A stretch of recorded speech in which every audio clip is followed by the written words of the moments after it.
सभी को नमस्कार। आज के वीडियो में हम डिस्कस करने वाले हैं इलेक्ट्रो स्टील कास्टिंग के शेयर के बारे में और उसके पूरे फंडामेंटल्स, फ्यूचर प्राइस टारगेट्स और इवेंट टेक्निकल एनालिसिस। क्योंकि ये रिक्वेस्ट ऑलरेडी हमारे सब्सक्राइबर से 2 बार आ चुकी है, काफी टाइम भी हो गया है इनको रिक्वेस्ट किए, लेकिन कई बार ऐसा होता है कि मैं उसी शेयर को पहले पिक करता हूं जिसमें या तो ज्यादा सब्सक्राइबर्स ने कमेंट किया हो रिक्वेस्ट करने के लिए, या फिर उस शेयर में ज्यादा अच्छा पोटेंशियल या कोई बड़ा रेड फ्लैग दिखता हो, तो मैं कोशिश करता हूं उसको कवर करने के लिए। अगर कोई नॉर्मल एवरेज सा शेयर है तो मैं उसको थोड़ा सा लेटर टाइम में फ्रेम में कवर करता हूं, बट डेफिनेटली यहाँ पे आज हम इलेक्ट्रो स्टील कास्टिंग को कवर करेंगे। तो चलिए यहाँ से कंटिन्यू करते हैं। सो काफी हाई चांसेस है कि कुछ सब्सक्राइबर ने इस कंपनी के बारे में पहली बार सुना होगा, तो जरूरी हो जाएगा पहले हम कंपनी को समझ लेते हैं, किस तरह का काम करती है, किस तरह की वो कंपनी है।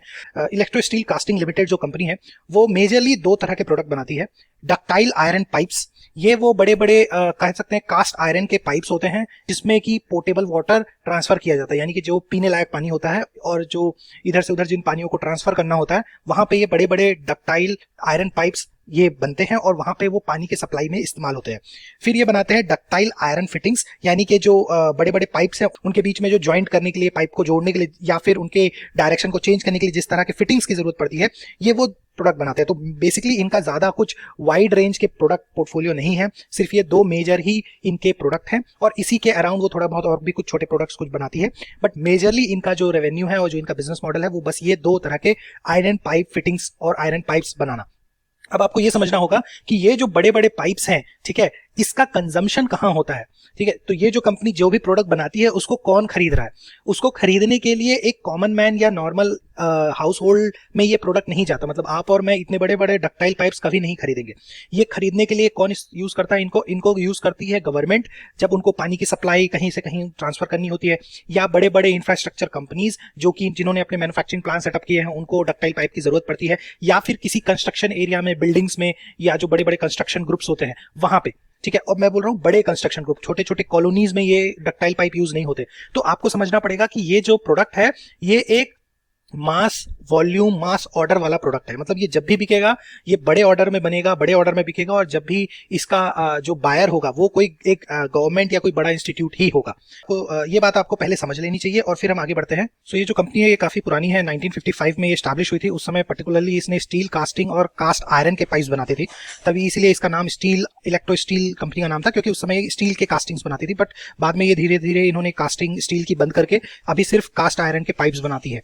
सो इन्होंने जो कास्ट आयरन के जो डक्टाइल आयरन के जो पाइप्स हैं वो इन्होंने 1994 से बनाना शुरू किया था, और तब इनके पास ऑलमोस्ट 60,000 टन पर एनम की कैपेसिटी थी, और जो आज के समय पे बढ़ के by 2022 4 lakh tonne per annum की हो गई है। और हम अभी देखेंगे कैपेक्स प्लान में इससे भी ज्यादा उन्होंने बढ़ा चुका है अपना कैपेसिटी, और आगे भी इसमें कैपेसिटी एक्सपेंशन के कुछ प्लान्स हैं। और इनकी जो जर्नी रही है इसमें इन्होंने कई बड़े बड़े क्लाइंट्स को इस तरह के कास्टिंग आयरन के पाइप्स का सेटअप और इंफ्रास्ट्रक्चर डेवलप करके दिया है, जिसमें कि इसरो है, विक्रम साराभाई स्पेस सेंटर है, कारगिल के जो हिली एरियाज है वहां पे, और फिर इंडिया के न्यू पार्लियामेंट बिल्डिंग में भी इस कास्ट आयरन पाइप्स का इस्तेमाल हुआ है। बोइंग कॉर्पोरेशन का जो एयर बेस सेटअप है वहां पे यूज हुआ है। फाइजर की एक मैन्युफैक्चरिंग और कैपेसिटी जो डेवलप हुई थी, जो कि एक फार्मास्यूटिकल कंपनी है, वहां पे डेवलप हुआ है। BMW का जर्मनी में इन्होंने अपना कुछ कास्टिंग यहाँ पे पाइप का कुछ सेटअप बनाया था। रास अबू अबाउद स्टेडियम कतर में, दोहा में, हमाद इंटरनेशनल एयरपोर्ट में, ओखला के WWTP वाटर प्लांट में, और फ्रेंच के एटॉमिक सेंटर में। सो आप देख सकते हैं कि इनके जो क्लाइंट्स हैं और जहां पे ये पाइप्स की सप्लाई कर रहे हैं वो काफी हद तक के एक गवर्नमेंट बेस्ड सेटअप है, या तो फिर कोई बड़े ऑर्गेनाइजेशन है, बड़े इंफ्रास्ट्रक्चर या मैन्युफैक्चरिंग प्लांट्स है जहां पे इन्होंने पाइप की सप्लाई की है। तो अभी आपको यहाँ पे बिजनेस को काफी अच्छे से समझ में आ गया होगा कि क्या किस तरह का प्रोडक्ट बनाते हैं और किस तरह के इनके कस्टमर्स होते हैं जो इनसे पाइप खरीदते हैं। तो चलिए अब यहाँ से हम शेयर को रिव्यू करना शुरू करते हैं, क्योंकि मेरा हमेशा ये अप्रोच रहता है कि शेयर में डायरेक्ट जाने से पहले आप एक बार कंपनी को समझ लीजिए, या फिर उसको अगर आपको ऑलरेडी पता है तो थोड़ा सा एक रिवीजन भी ऐसा कर लीजिए कि कंपनी एक्चुअली में करती क्या है। अब यहाँ पे अगर हम देखें तो कंपनी का जो शेयर है वो इस समय मार्केट कैप इसका 13,000 करोड़ के करीब है, यानी कि एक मिड कैप का शेयर है, टूवर्ड्स द स्मॉल कैप ही बोल सकते हैं हम इसको। स्टॉक का जो पीई मल्टीपल चल रहा है वो चल रहा है 15। ये हमें देखने से अंडर वैल्यूड लगता है, बट हमेशा जो पीई को जो समझने का जो अप्रोच होता है वो बहुत इंपॉर्टेंट रहता है। तो यहाँ पे देखने से ये अंडर वैल्यूड लग रहा है, बट हम यहाँ पे देखेंगे कि ये किस तरह से इसकी वैल्यूएशन निकल के आ रही है। रिटर्न ऑन कैपिटल एम्प्लॉयड और रिटर्न ऑन इक्विटी है वो 16% के करीब है, which is okay. Reserve to date जो है वो 5,000 करोड़ का रिजर्व के अगेंस्ट 2,200 करोड़ का डेट है, ठीक है, यानी कि 2 रिजर्व एंड 2:1 का डेट है यहाँ पे। सो डेट थोड़ा सा यहाँ पे मुझे ज्यादा लगता है, कंसीडरिंग एक मिड कैप की कंपनी है। हमको यहाँ पे जाके ये भी देखना पड़ेगा कि इनके डेट के लेकर के इनके क्या प्लान्स है, ये किस तरह से उस डेट को कंसीडर कर रहे हैं। इंडस्ट्री का पी देखेंगे तो यहाँ पे 35 का पी इंडस्ट्री दिख रहा है, पी मल्टीपल। बट ये जो कंपैरिजन जो आपको यहाँ पे स्क्रीनर निकाल के देता है वो काफी हद तक के अलग अलग कंपनियों को यहाँ पे कंपेयर करता है। यहाँ पे वो कास्टिंग एंड फॉर्जिंग की जितनी भी कंपनियां हैं उनको एक साथ उनके पी मल्टीपल को यहाँ कंपेयर कर रहा है। तो यहाँ पे आप देखोगे कि जितने भी अदर जो इस सेक्टर की कंपनीज है उनके पी मल्टीपल काफी हायर साइड में है, ठीक है। इलेक्ट्रोकास्ट का अभी 14-15 जो दिख रहा है वो काफी रिलेटिवली कम लग रहा है। ये हमको समझना पड़ेगा कि ये एक्चुअल में कितना कम है।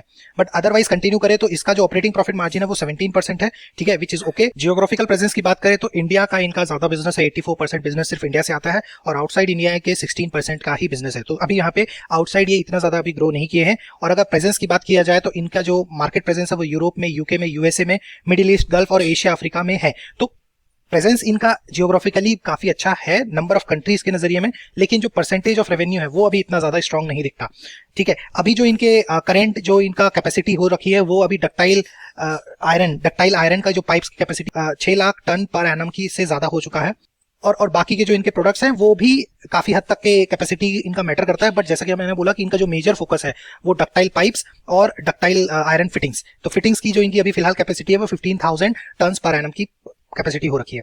इनका एक पावर प्लांट भी है जहां पे इन्होंने रिसेंटली इंस्टॉल किया है 5 मेगावाट कैपेसिटी का टर्बो जनरेटर प्लांट। ये जो पावर प्लांट है ये यूज करता है जो इनका कोक का ओवन प्लांट है, वहां से निकलने वाला जो वेस्ट गैस है वहां से ये वो पावर जनरेशन करते हैं, ठीक है। अब ये जो प्लांट है ये अभी 2022 के हिसाब से 20 मिलियन यूनिट्स ये अभी इस समय जनरेट कर रहा है, ठीक है। तो एक कह सकते हैं छोटा सा एक साइड बिजनेस जैसा है ये, बट इससे अभी इनका कोई इतना मेजर बिजनेस नहीं जनरेट हो रहा है। बट फ्यूचर में अगर ये इसको डेवलप करना चाहे तो डेफिनेटली एक यहाँ पे अपॉर्चुनिटी दिखती है। सो जब हम शेयर का पैटर्न देखते हैं तो जब मैक्स चार्ट हम देखेंगे यहाँ पे तो शेयर काफी हद तक के 2023 तक ये एक रेंज में ही रहा, काफी अपने लोअर एंड में ही था और उसके बाद से ये काफी ज्यादा स्टीप ग्रोथ आई है। एक मिड कैप के शेयर में इस तरह की वर्टिकल ग्रोथ आती है वो एक थोड़ा सा कंसर्निंग हो जाता है, क्योंकि फिर ये समझ नहीं आता कि इसकी वैल्यूएशन और किस तरह से इसके प्राइस मूवमेंट होने वाले हैं। तो ये जो पिछले 2 साल में जो इसमें इतनी ज्यादा ग्रोथ आई है ऐसा कुछ बड़ा खास नहीं हुआ है, सिर्फ एक स्पेशली इन्होंने कुछ प्लांट सेटअप किए हैं, अपना कैपेसिटी को बढ़ाया है, ऐसा कुछ ज्यादा बड़े और बेसिक उसी के रेशियो में इनको ऑर्डर्स भी मिले हैं। बट इतना ज्यादा भी कुछ इनका बिजनेस चेंज नहीं हुआ है कि इसको वर्टिकली इसका ग्राफ में चेंज आना चाहिए। सेम चीज आपको यहाँ पे पीई मल्टीपल में दिखेगी। जो इनके रेवेन्यूज थे 2022 के 7 का जो ईपीएस था वो अभी जाकर के थोड़ा डबल की तरह हुआ है 12 का ईपीएस, ठीक है। अब ये जो 12 का ईपीएस हुआ है ये फ्यूचर में अगर 24 का होता है यानी कि वापस से डबल होता है तब वो आपको ग्राफ काफी स्टीप ऊपर जाते हुए दिखेगा। लेकिन एक बार क्या होता है कि इस तरह की कंपनियों को एक बल्क ऑर्डर मिल जाते हैं और वो बल्क ऑर्डर मेंटेन रहते हैं, ठीक है। तो इस वजह से जो अब इनका जो ईपीएस आया है 12 का ये 12, 13, 14 का मेंटेन होने का एक हाई चांस है रादर देन यहाँ पे रेवेन्यू डबल होने का, क्योंकि जो जिस तरह का यहाँ पे कंजम्पशन होता है, ठीक है, गवर्नमेंट या बड़े इंफ्रास्ट्रक्चर इसको कंज्यूम करते हैं इनके पाइप्स को, तो वो एक बार वो अपना इंफ्रास्ट्रक्चर सेटअप कर लिए तो वो हर साल उसको रिकरिंग ऑर्डर नहीं मिलते। तो ये चीज हमें समझनी होती है। Other than that new orders definitely मिल सकते हैं अदर कंट्रीज से, अदर जियोग्राफी से, बट वो ऑर्डर पे डिपेंड करता है कि कब उस तरह के ऑर्डर आएंगे। सेम चीज आपको यहाँ देखने को मिलेगी कि 2023 से लेकर के ऑलमोस्ट 2017 तक इनका जो ईपीएस था वो एक रेंज में ही था, ठीक है, 3 के ईपीएस से ऑलमोस्ट 7 के ईपीएस तक के। तो ये काफी एक रेंज बाउंड ही रहा है, ठीक है। एक टाइम पे ये कह सकते हैं कि 7-8 सालों में अपना ईपीएस को डबल किया और अब जाकर के जो इसने पिछले 2 साल में अपनी ईपीएस को डबल किया है, 7 के ईपीएस को ऑलमोस्ट 14 कर दिया है। तो ये अब 14 अपने आप को डबल तुरंत करेगा या थोड़ा टाइम लेगा, उसके बाद बड़े ऑर्डर्स के हिसाब से डबलिंग होगी, वो देखने वाली बात होगी। प्लस आपको एक चीज और ध्यान में रखनी चाहिए, इसको नेगेटिव प्रॉफिट्स भी होते हैं इस कंपनी को। इसके पीछे के कई रीजन हो सकते हैं, मैं समझाता हूं। क्योंकि यहाँ पे आप देखिए और जो इसके ऑपरेटिंग प्रॉफिट मार्जिन है वो 17% है और हम जब यहाँ पे प्रॉफिट एंड लॉस स्टेटमेंट्स को देखेंगे और यहाँ समझेंगे तो हम हमेशा बात करते हैं जो ऐसे प्रोडक्ट्स होते हैं जिनका रॉ मटेरियल ग्लोबल मार्केट के जो कह सकते हैं कमोडिटीज है उन पे डिपेंड करता है, तो फिर उनके प्राइस में काफी ज्यादा फ्लक्चुएशन होते हैं। यहाँ पे हम देख सकते हैं अभी इनका जो ऑपरेटिंग प्रॉफिट मार्जिन 16-18% चल रहा है, लेकिन 2023 में इसका 10% का मार्जिन हुआ करता था और 2013 में 9% का मार्जिन होता था। तो ये जो मार्जिन है यहाँ पे ऑपरेटिंग प्रॉफिट मार्जिन ये काफी फ्लक्चुएट होते हैं और इसके पीछे का सिंपल रीजन है आयरन ओर के जो प्राइसेस होते हैं वो फ्लक्चुएट होते हैं और जो कि इनका ये रॉ मटेरियल है इस वजह से यहाँ पे इनको चैलेंज होता है, इनके मार्जिन में प्रॉब्लम आती है। अब मैंने हमेशा बात करी है कि जब भी इस तरह से जो इनके रॉ मटेरियल है कंपनी के, अगर उनके प्राइस फ्लक्चुएट होते हैं और उसकी वजह से प्राइस इनका बढ़ जाता है मैन्युफैक्चरिंग का, तो अगर ये अपने कस्टमर को वो प्राइस पास ऑन कर दे, यानी कि अपना प्रोडक्ट को महंगा बेचने लगे, तो फिर उनके मार्जिन काफी अच्छे से मेंटेन रहते हैं। लेकिन जस्ट इन केस अगर वो ट्रांसफर नहीं कर पाते हैं, तो फिर वो वहां पे उनको मार्जिन में और ज्यादा स्ट्रगल करना पड़ता है, क्योंकि नीचे से रॉ मटेरियल के प्राइसेस बढ़ गए और ऊपर से आप महंगा नहीं बेच पा रहे हो, तो आपके मार्जिन काफी ज्यादा श्रिंक हो जाते हैं। तो हमको इस कंपनी के लिए उस नजरिए से देखना पड़ेगा कॉन्स कॉल में जाके कि क्या ये अपने प्राइसेस को ट्रांसफर कर पाते हैं क्या कस्टमर्स को, ठीक है। तो ये यहाँ पे इंपॉर्टेंट पैरामीटर हो जाता है। और जब इस तरह का साइकिल आता है कि जब बहुत ज्यादा इनको रॉ मटेरियल के एक्सपेंसेस होते हैं और बड़े ऑर्डर्स नहीं मिलते हैं, तब यहाँ पे ये एक नेगेटिव ग्रोथ भी दिखाता है। तो आप यहाँ पे इस कंपनी में इस तरह का साइकिल एक्सपेक्ट कर सकते हो डेफिनेटली, बिकॉज ये एक मिड कैप का भी शेयर है, प्लस ये इस तरह का नेचर ऑफ बिजनेस भी है। अब आगे अगर हम बात करें तो यहाँ पे कंपटीशन जो है वो कई अलग अलग कंपनीज है। ये यहाँ पे कई इंडस्ट्रियल कंपनीज है जो कास्टिंग फॉर्जिंग करती हैं, कुछ आयरन का करती हैं, कुछ स्टील का करती हैं, कुछ अदर मटेरियल्स का यहाँ पे फॉर्जिंग कास्टिंग करते हैं। तो ये सारे यहाँ पे लिस्टेड है। बट इलेक्ट्रो कास्ट की अगर हम बात करें तो हमें याद रखना होगा कि ये आयरन की कास्टिंग एंड फॉर्जिंग करती है। इस वजह से इनका जो नेचर है वो आयरन डिपेंडेंट है, ना कि स्टील, कॉपर और एल्यूमिनियम, जो कि बाकी सारे अलग अलग कंपनीज उस मेटल्स का फॉर्जिंग और कास्टिंग करते हैं। अब यहाँ पे देखा जाए तो कंपनी का जो शेयर है वो 215 रुपीज का फिलहाल चल रहा है, और अभी इस समय इसका जो प्लेजिंग है वो 11% की यहाँ पे शेयर प्लेज है। सो यहाँ पे एक पॉइंट है जो कि हमें अटेंशन देना चाहिए कि डिसिप्लिन इन्वेस्टर चैनल पे हमने यहाँ पे एक नर्सरी क्लास का वीडियो है जहाँ पे हमने शेयर का बेसिक इन्वेस्टमेंट समझा था, और वहां पे कुछ क्राइटेरियाज को डिस्कस किया था कि किन क्राइटेरियाज पे हमें कंपनीज के शेयर्स को पिक करना चाहिए या रिजेक्ट करना चाहिए। उसमें से एक टॉपिक ये भी निकल के आया था, प्लेजिंग अगर किसी कंपनी के लिए बहुत ज्यादा हो रखी है तो वो थोड़ा सा हाई रिस्क की कंपनी हो जाती है, ठीक है। तो यहाँ पे 11% के शेयर्स प्लेज होने का मतलब ये है कि जो प्रमोटर है उसने 11% शेयर को गिरवी रखा है, उसके अगेंस्ट उसने पैसे लिए हुए हैं, प्लस इनका जो डेट है हमने ऑलरेडी बात करी कि ये ऑलरेडी हायर साइड पे है, प्लस प्लेजिंग है, और उसके बाद भी प्रमोटर होल्डिंग जो है वो 46% ही है। एक मिड कैप का शेयर अपने आप में ही अपना रिस्क कैरी करता है, बट उसके साथ साथ ये जो रेड फ्लैग्स मेरे को दिख रहे हैं, यहाँ पे मैं मेरा रिसर्च को रोक देता और इस शेयर में आगे कंटिन्यू नहीं करता, बिकॉज यहाँ पे हमारे सब्सक्राइबर ने रिक्वेस्ट किया तो हम इस शेयर को कंटिन्यू करेंगे और आगे जाकर के इसका एक आउटकम निकालने की कोशिश करेंगे। बट जो मेरे फंडामेंटल्स कहते हैं कि इस तरह से मैं यहाँ पे शेयर्स को रिजेक्ट करूंगा, क्योंकि शेयर्स पिक करना आसान होता है, लेकिन शेयर्स को रिजेक्ट करने के लिए भी हमको कुछ ग्राउंड्स बनाने पड़ेंगे ताकि हम अपने आप को डिफेंसिव अप्रोच में एक अच्छे शेयर्स की तरफ ही पिक करें। तो यहाँ पे मेरा एक रिजेक्शन पैरामीटर क्लियरली दिख के आता है, प्लेजिंग बहुत ज्यादा है।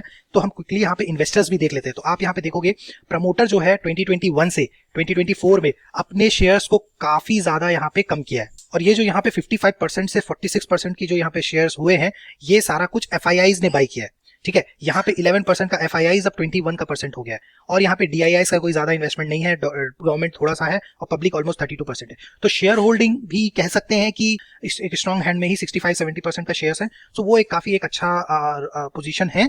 बट जो प्लेजिंग है, आप ये समझिए कि 46% के जो शेयर्स है उसमें से 11% शेयर जो है वो प्लेज्ड किए गए हैं। अब क्विकली यहाँ पे P&L स्टेटमेंट्स भी समझ लेते हैं कि देखिए, अगर अभी जो कंपनी इस समय जो टॉप लाइन सेल्स 7,400 करोड़ के करीब कर रही है, ठीक है, अभी अगर आप इसका हिस्टोरिकल पैटर्न देखोगे तो लास्ट ईयर भी इसने 7,000 करोड़ किया था, उसके लास्ट ईयर 5,000 करोड़ किया था, उसके लास्ट ईयर 3,400 करोड़ किया था।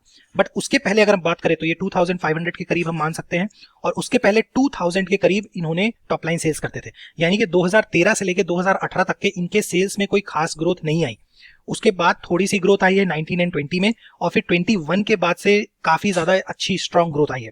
इसके पीछे का क्लियर रीजन ये होगा, जब भी जाकर के आप इसके बैकएंड को स्टडी करोगे तो यू विल रियलाइज कि यहाँ पे कुछ बल्क ऑर्डर इनको मिले होंगे, बड़े ऑर्डर्स मिले होंगे गवर्नमेंट या बड़े इंफ्रास्ट्रक्चर की तरफ से, ठीक है, जिसकी वजह से पिकअप हुआ है। बट ये ऑर्डर्स अगर इनको बार बार मिलते रहेंगे तो अच्छी बात है, लेकिन अगर नहीं मिलेंगे तो फिर शायद ये 7,000 का ही टॉप लाइन सेल्स करता रहेगा।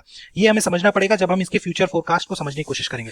अदर देन दैट, हमने ऑपरेटिंग प्रॉफिट मार्जिन की बात कर ली, ये फ्लक्चुएट करते रहेंगे, और इसके साथ ही साथ इनके जो और इसके बाद जो इनके नेट प्रॉफिट बनती है वो 800 करोड़ की फिलहाल बन रही है। बट आपको ध्यान देना होगा कि 2021 में जब इनके मार्जिन भी श्रिंक हुए थे, अदर इनकम से इनको कुछ बड़ा लॉस हुआ था, ठीक है। ये अदर इनकम से इनके एक्सेप्शनल लॉस हुए थे 200 करोड़ के, और जिसकी वजह से ये कंपनी नेगेटिव प्रॉफिट में आई थी। तो यहाँ पे एक सीरियसली एक चीज और देखने की होती है कि इनके कुछ एक्सेप्शनल आइटम में लॉस होते हैं, कुछ पैटर्न है यहाँ पे जो कि कंपनी का जो बिजनेस नेचर ऑफ बिजनेस है उसकी वजह से यहाँ पे इनको लॉस होते हैं। और ये ऐसा नहीं है कि कोविड की वजह से हुआ है, कोविड के पहले भी इनको 180 करोड़ का लॉस हुआ है। सो ये अगर लॉस होने का जो पैरामीटर है, अगर ये बार बार रिपीट होता है तो यहाँ पे डेफिनेटली कंपनी की जो प्रॉफिट्स है वो फ्लक्चुएट करेंगे और शेयर्स भी काफी ज्यादा फ्लक्चुएट करेगा। हालांकि अगर आप देखोगे तो ऑपरेटिंग प्रॉफिट कभी भी लॉस पे नहीं थे, ठीक है, ये अदर इनकम और एक्सेप्शनल आइटम की वजह से ही इनको इस तरह का लॉस हो रहा है। 2021 और 2019 की जो रिपोर्ट्स है वहां जाकर के समझना पड़ेगा कि ये इतना बड़ा लॉस क्यों हुआ था। लॉन्ग टर्म में ये सेल्स जो है वो न्यूट्रलाइज हो जाता है, तो यहाँ पे आप देखोगे कि हाँ एक अच्छा स्ट्रॉन्ग सेल्स ग्रोथ हो रहा है, प्रॉफिट भी अच्छे ग्रो हो रहे हैं और शेयर भी उसी हिसाब से अपना CAGR रिटर्न दे रहा है।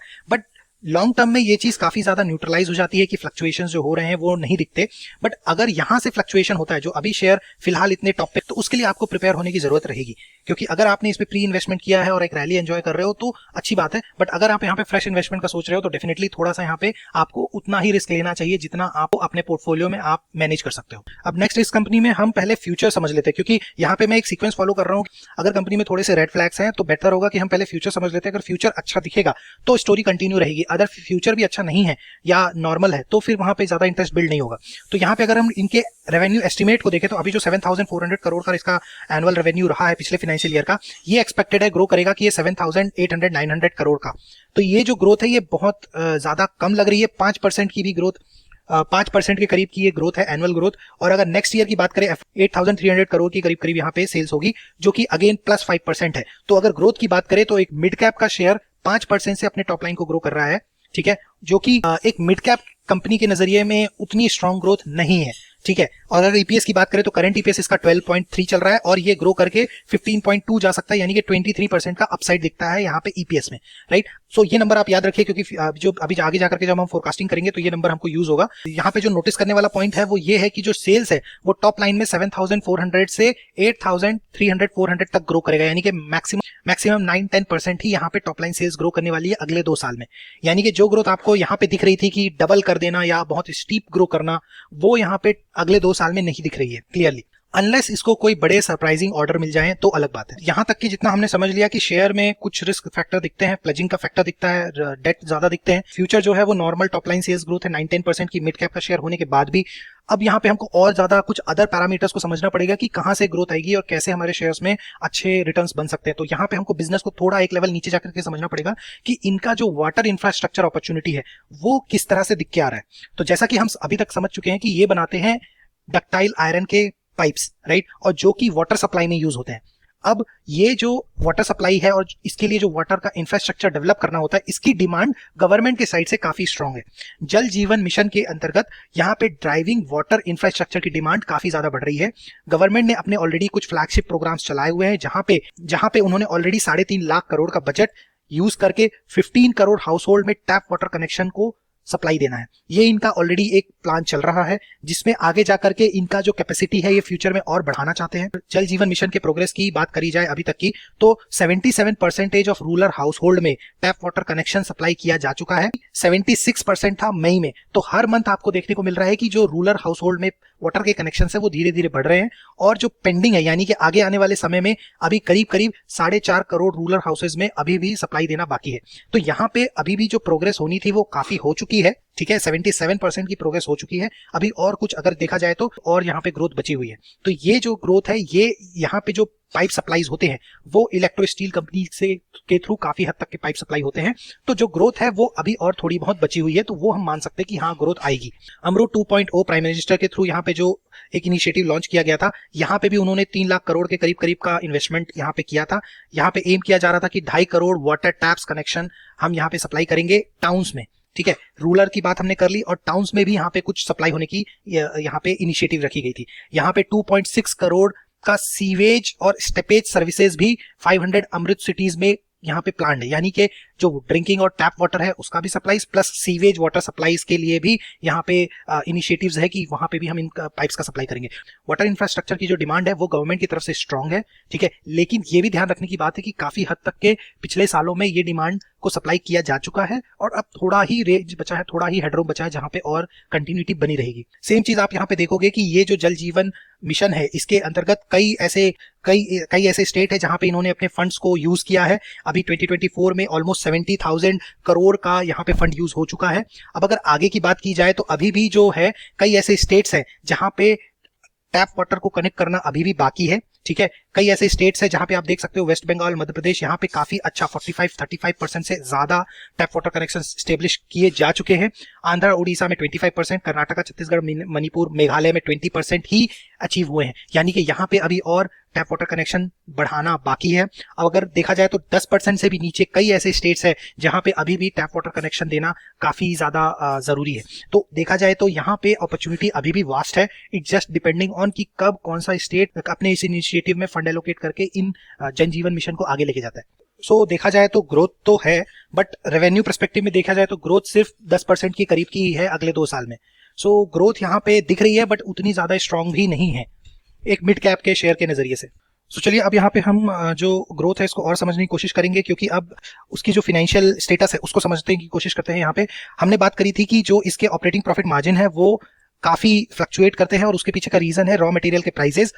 और हमने ये भी बात की थी कि अगर ये अपने कस्टमर को पास ऑन कर देते हैं ये प्राइस तो काफी अच्छा रहेगा, कंफर्टेबल रहेगा। बट अगर हम यहाँ पे इनके कॉन्स कॉल को देखें तो यहाँ पे इनका एक क्वेश्चन आया हुआ है कि जो इनके टर्म्स और कॉन्ट्रैक्ट्स होते हैं, ठीक है, ये फाइनल कस्टमर को क्या ये फिक्स्ड प्राइस कॉन्ट्रैक्ट होते हैं?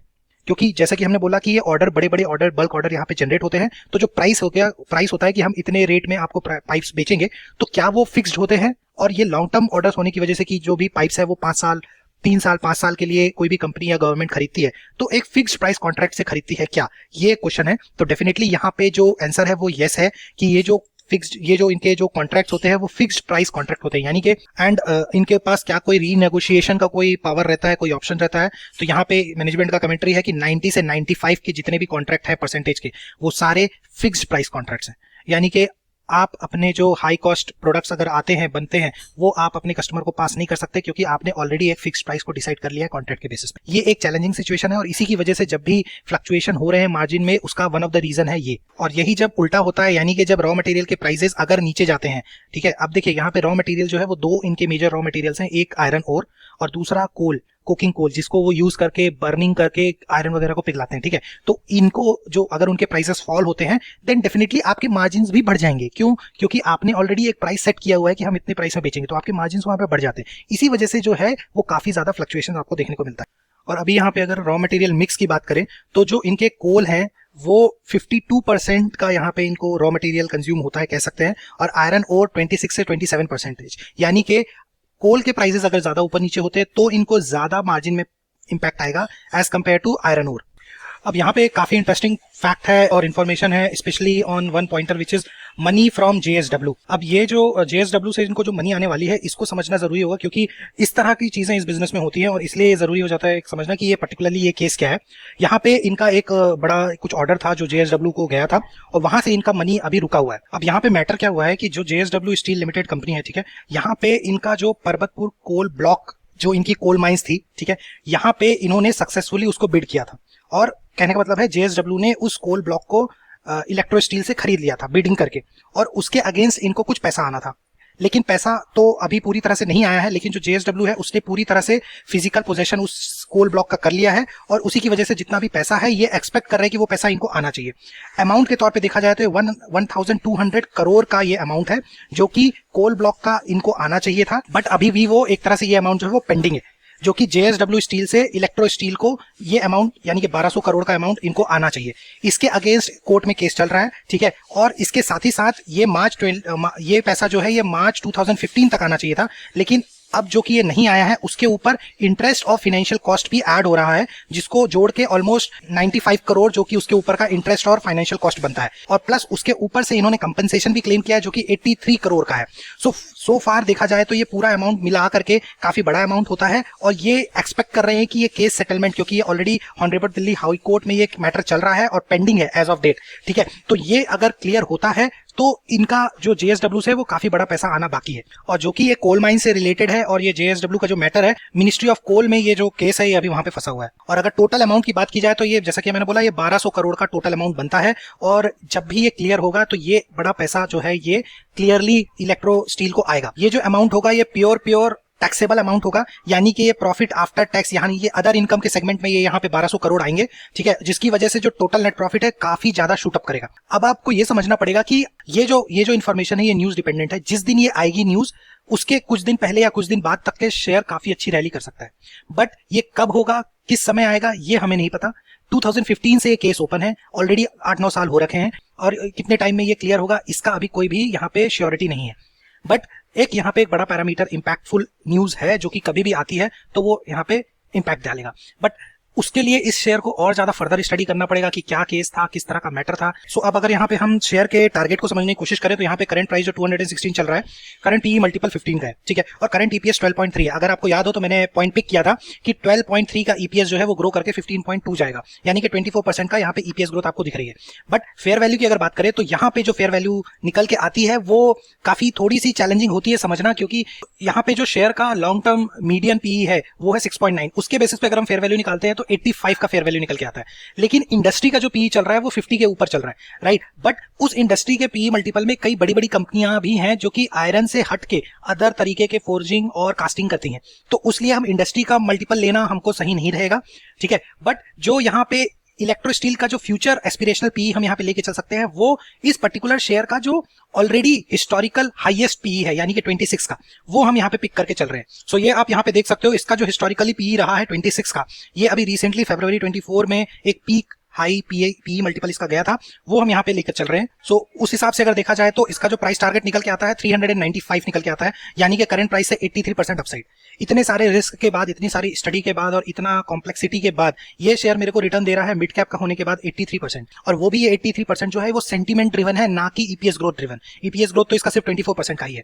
तो देखा जाए तो यहाँ पे कहने के लिए एक अच्छी कंपनी तो है, इनका जो प्रोडक्ट है वो गवर्नमेंट से ड्रिवन रहता है, बट जो कॉम्प्लेक्सिटी है इस बिजनेस की, ठीक है, जिस तरह से इनके रॉ मटेरियल का कॉम्प्लेक्सिटी है, जिस तरह से इनके पेमेंट्स और ऑर्डर्स की कॉम्प्लेक्सिटी है, वो यहाँ पे इस शेयर को थोड़ा सा चैलेंजिंग बना देता है। कंपनी में प्रॉब्लम नहीं है, बट द पॉइंट इज कि आपको इसको रिसर्च ज्यादा मेहनत करनी पड़ेगी as compared to any other normal business, right. आपको इसके न्यूज ट्रैक करने पड़ेंगे, पेमेंट ऑर्डर आ रहे हैं कि नहीं आ रहे हैं, किस तरह से इनको ऑर्डर जनरेट हो रहा है नहीं हो रहा है, किस तरह से इनके रॉ मटेरियल फ्लक्चुएट हो रहे हैं, तो उस तरह की कॉम्प्लेक्सिटी यहाँ पे है। तो इसलिए आपको ये बस आपको अवेयर करने के लिए था कि ताकि आप समझ सको कि किस तरह का पोटेंशियल है यहाँ पे, आपको एजुकेट करने के लिए था कि किस तरह की ये कंपनी है, किस तरह के इनके प्रोडक्ट्स हैं। लेकिन ये किसी भी तरह का stock recommendation buy hold sell नहीं है, क्योंकि मेरा वो अप्रोच नहीं रहता। यहाँ पे आप अपना खुद रिसर्च कीजिए, इंडिविजुअल फाइनेंशियल एडवाइजर से पूछिए और उसके बाद ही अपनी इन्वेस्टमेंट डिसीजन लीजिएगा। सो अगर मैं यहाँ पे समरी बोलूँ तो कंपनी और ऑलमोस्ट ठीक है, नॉर्मल है, बट जो कि सबसे बड़ा पैरामीटर है प्लेजिंग, इसकी वजह से ये कंपनी मेरे ट्रैकिंग लिस्ट से रिजेक्ट हो जाती है, बाहर हो जाती है। मैं इसको फ्यूचर में ट्रैक शायद ना करूं, बट देखा जाए तो अदरवाइज आप इसको ट्रैक कर सकते हैं। अगर आप इन्वेस्टेड हैं, आपका वॉल्यूम अच्छा है तो आप कंटिन्यू कर सकते हो, बट